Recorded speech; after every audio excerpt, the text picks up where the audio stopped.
በዚህ ሰዓት ማን ይመጣል?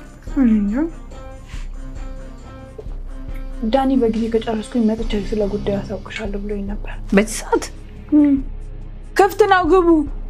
ኧረ ተይ ልጄ እሱ ባይሆንስ? ማን ሊሆን ይችላል? ማን ነው?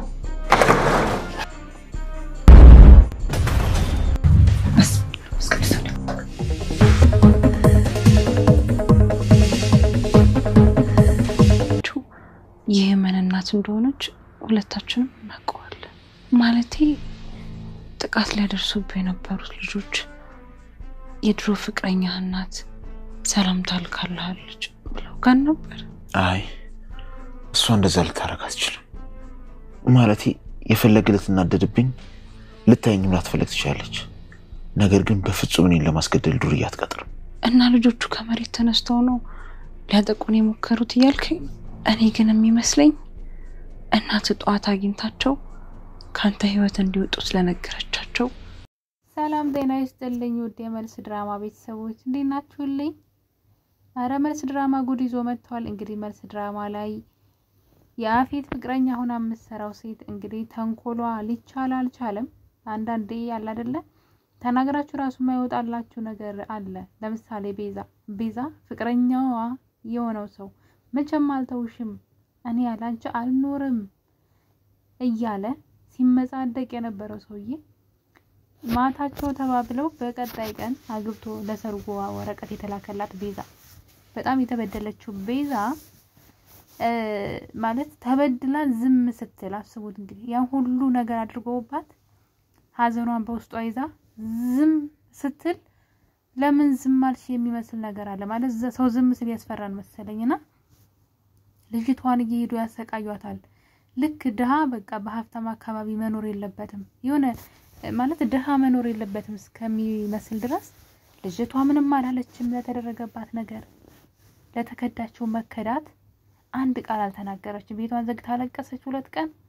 ከዛ ለድሃዋ እናቴ ጉልት እየቸረቸረች ለምሸጠው እናቴ ጠነክራለሁ ብላ ቢዝዬ ሁሉንም ነገር ትታ ማለት ከውስጥ ሊወጣ አይችልም። ትወዱት የምታፈቅሩት የ5 አመት ፍቅረኛችሁ በቀጣይ ቀን ማታ ተለያይታችሁ ጧት አገባ ብትባሉ ምን እንደሚሰማችሁ ሁላችሁም በራሳችሁ አምሮ አስቡት እሱን እና ያንን ሁሉ ተቋቁማ እናቷ እንዳትከፋባት እናቷን ለማገዝ ጉልት እየሄደች ቁጭ ትላለች። አንድ ቃል እንኳን አልተነፈሰችም ለሆነባት ነገር። እስኪ ሰው ተበድሎ አጸፌታ ነገር ለመመለስ ምናምን ይሞክራል አይደል? ዝም ምን ያለችውና ለምን ዝም አልሽ በሚመስል መልኩ የያፌት እናት እየሄደች እናቷን ድህነቷን ስትነግራት ጉልት ቸርቻሪነቷን ስትነግራት ከልጇ እንድትረቅ ስትነግራት ከልጅቷ ምን ድራዋለች እኮ ከልጁ እንኳን ለመቅረብ ቀርቶ አይታው አታውቅም። ዝም ስላለች ብቻ ከዛ ሁሉ ነገር ምን እንደሚገርመኝ ታውቃላችሁ? ልጅቷ ከመከዳቷ በላይ ሌላ በደል ሲጨምሩባት ያላደረገችውን እንዳደረገች ተደርጎ ሲሰራባትና እንግዲህ የፈለገ አንዳንዴ ወንዶች ግን ምን አይነት ሁሉንም አይደለም አንዳንዶች ግን ነፈዞች ናቸው። በተለይ ሚስትና እናት የላከቻቸው ወንዶች ትንሽ አእምሯቸው አያስብም ሲጀመር እና እንግዲህ እንደዛ ሞትልሻለሁ ላንቺ ሲላት የነበረችውን ቤዛን በእናቱ ፍቃድ ለእናቱ ሲል እናቱ ያለችው ነገር ሁሉ አደርጋለሁ ብሎ ሌላ የማያፈቅራትን ሴት በእናቱ ፍቃድ አገባ። እሷም እንግዲህ ወሽመጧን ቁርጥ አድርጎ ህይወቷን ካመሰቃቀለባት በኋላ አንዲት ነገር ሳትተነፈስ ዝም ምን ያለችው ቁስሏን በውስጧ ይዛ ነገር ግን እነሱ ሊያርፉ አልቻሉ። ነገር ፈለገዋት። ጭራሽ እንግዲህ ባለፈው ክፍል በምዕራፍ 3 ላይ ካያችሁ የቤዛን እናት አንዲት ልጅ መናገርና መስማት አትችልም በጽሁፍ ግን የሆነ ጽሁፍና ስልክ ቁጥር ተሰጣትና በዚህ ደውለሽ መናፈሻው ጋር ጠብቀኝ ቅድስት ነኝ የሚል መልእክት አድርሽልኝ ትላታለች። የቤዝዬ እናትም እንግዲህ መልካም ሰው ስለሆነች ስልክ ደውላ ዝም ብላ ማንነቱን ታጣራ እዛ መናፈሻው ጋር ጠብቀኝ ብላለች ቅድስት ነኝ ብላ ስልኩን ታዘጋዋለች ማለት ነው።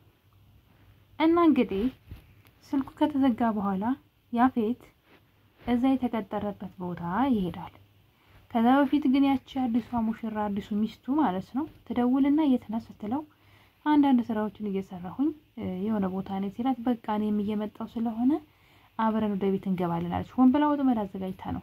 እናም ዱርዬዎችን በመቅጠር የላከችን ደግሞ የቤዛ እናት ናት ብላችሁ ስላላችሁ ትልና ያፌትን መጀመሪያ እዛ መናፈሻው ጋር እንዲመጣ ካቀጠረችው በኋላ ነበረ እሷ ሄዳዛ ከኋላው ትመጣና እሷ ድንገት መናፈሻው ጋር ስትደርስ ያፌት ደግሞ እሷ ጋር ሲደርስ ነበር በጩቤ ሰዎች እንዲወጓት ታደርጋለች። ያው በደም አልተወጋችም ይውሸት ነው ግን እንደ ተወጋች ያስመሰለች ማለት ነው። የራሷ ሰዎች ስለሆነ ወጓትም ሲጀመረም ጫራ ያደርጓትና ራሷን ስታ ትወድቃለች። ያፌት በቦታው ነበረ ያሉትን ሁሉ ሰምቷል።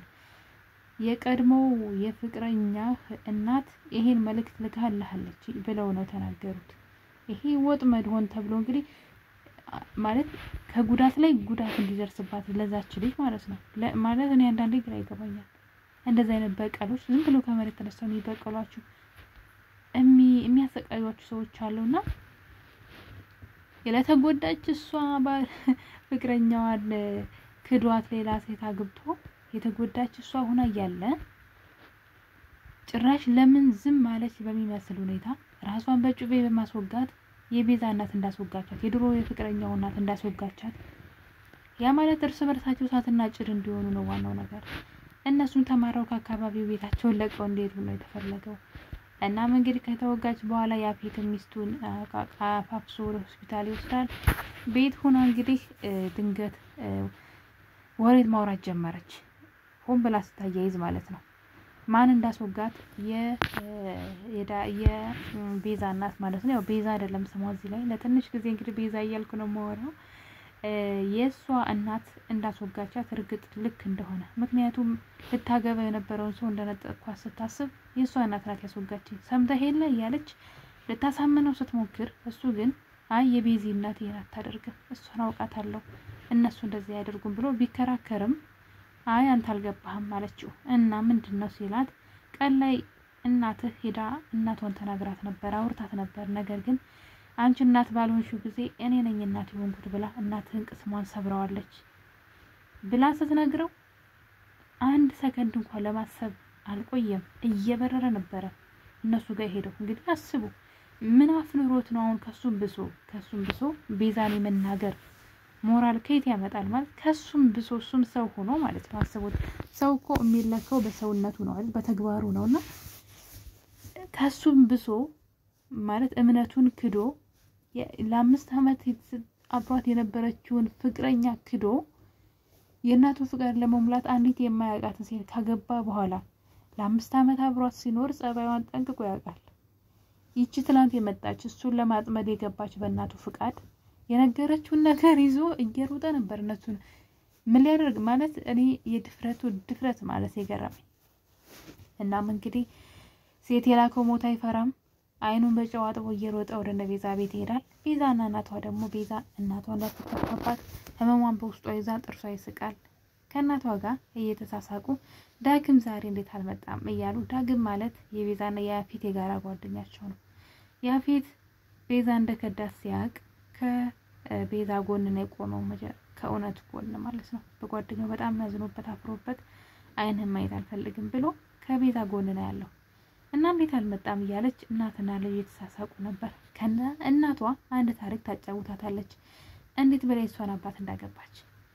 መጀመሪያ እናቷ ሌላ ፍቅረኛ እንደነበራት የምትወደው ሰውና ነገር ግን እናቷ የሱን ያን ፍቅረኛው እንዳልወደደችና ሌላ ወንድ እንድታገባ እንዳደረገቻት የቤዛን አባት እንድታገባ እንዳደረገቻት የምታፈቅረውን ሰው ተታ የማታፈቅረው እንዳገባች እየነገረቻት እየሳቀች ነበር። እዚህ ጋር የቤዛ እናት ቤዚየም በታሪኩ እየሳቁ ነበር። ከዛ ግን እራት እንብላ ብለው ጠረጴዛ አቅርበው እየበሉ እያለ ድንገት የቤታቸው በር ይንኳኳል። እነሱም በመደንገጥ ዳግም መጥቶ ነው በዚህ ሰዓት ተባብለው ደንግጠው ቤዛ ክፍት ነው ግቡ ስትል እናትየዋ ኧረ ተይ አይባልም ማን እንደው ሳታቂ ግቡ አትበይ ብትላትም ማን ሊመጣ ይችላል በማለት በመገረም ምግብ ባፏ ይዛ ድንግጥ ብላለች። በሩን ብርግድ አድርጎት ይገባና ፊት ለፊታቸው እንደ ግብጅራ ይቆማል። ቤዛም በድንጋጤ ትቆማለች። እናቷ ግን በስመ አብ ወወልድ ወመንፈስ ቅዱስ ብላ ማተበች። ደነገጠች። ሰይጣን የመጣን የመሰራት ምክንያቱም እንደዚህ አይነት ከሃዲ ሰዎች ደግሞ አይናቸውን በጨው አጥበው ወደ ቤታቸው ሲመጡ አይጣል ነው። አዲሷ ሙሽራ ደግሞ የያፌት ሚስት ከእናቱ ጋር ነገር እየጎነጎነች ነው። ሆን ብላ ይሄን ነገር እንዳደረገችውና ልጅ ያፌትና ቤዛን እስከ ዘላለሙ አቆራርጣ ለማስቀረት እንዳሰቡ ድራማው እንደተሳካላቸው እያወሩ ነው። ያፌት ግን አይኑን ካልገለጠ ከዚህ በላይ በጣም ብዙ ነገር ያደርጉታል። ቤዛ ግን አሳዘነች። ሁለቴ በደል ሆነባት። መጀመሪያ ከዳት፣ አሁን ደግሞ በሚስቱና በእናቱ ተንኮል እሷን ለመናገር አይኑን በጨዋጥቦ ወደ ቤቷ ሄዳል። እንደዛ አይነት ፍትሃዊ ያልሆነ ነገር አይጣልባችሁ ቤተሰቦቼ።